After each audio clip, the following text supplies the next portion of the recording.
Mga balita sa labas ng bansa, sensitibo pa rin ang sitwasyon ngayon sa Korean Peninsula. United Nations at mga superpower nations nanawagan na maging kalmado ang mga lider ng South at North Korea sa gitna ng hindi pagkakaunawaan ng mga ito. Samantala, libu-libo pang mga migrante tumakas sa kahirapan at kaguluhan sa Libya. Ito ang mga globalita ni Edwin Eusebio.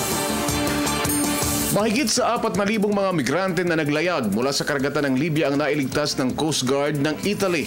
Kasunod ito ng pagtugon sa panawagan na tulungan ang may 20 maliliit na sasakyang pandagat. Karaniwan na sa Italy ang pagsasagawa ng kahalintulad na rescues. Katunayan sa taong ito ay umabot ang libong mga tao ang naisalba mula sa pagtawid ng mga ito sa Mediterranean Sea. Mapanganib ang naturang paglalayag gamit lamang ang maliliit na bangka lulan ang maraming tao sa maalon na karagatan.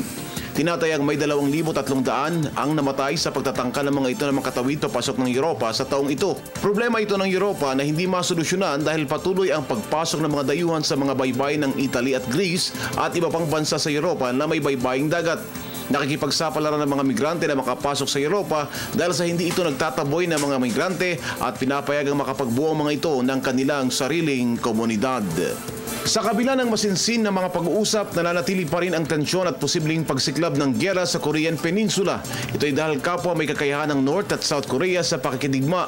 Una rito, isang bomba ang sumabog sa demilitarized zone na nakasugat sa 2 South Korean soldiers noong Agosto 4. Ito ang sa pag-aakusa ng Seoul sa Pyongyang ng pagtatanim nito ng eksplosibo. Kasabay nito ang paghahayag ng cross-border broadcast na kumondena sa North Korea sa kauna-unahang pagkakataon sa nagdaang 10 taon.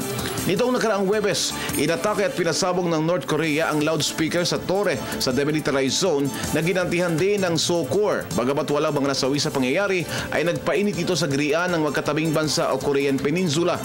Ang dalawang bansa ay teknikal na nasa digmaan sa pulpa noong 1950 kung saan kumalma lamang ang mga ito dahil sa Peace Treaty. Nananawagan ngayon ng United Nations, Estados Unidos at maging ang China na maging kalmado ang mga lider sa Korean Peninsula upang hindi na lumala pa ang hindi pagkakasundo ng mga ito. Para sa Telebisyon ng Bayan, Edwin Eusebio.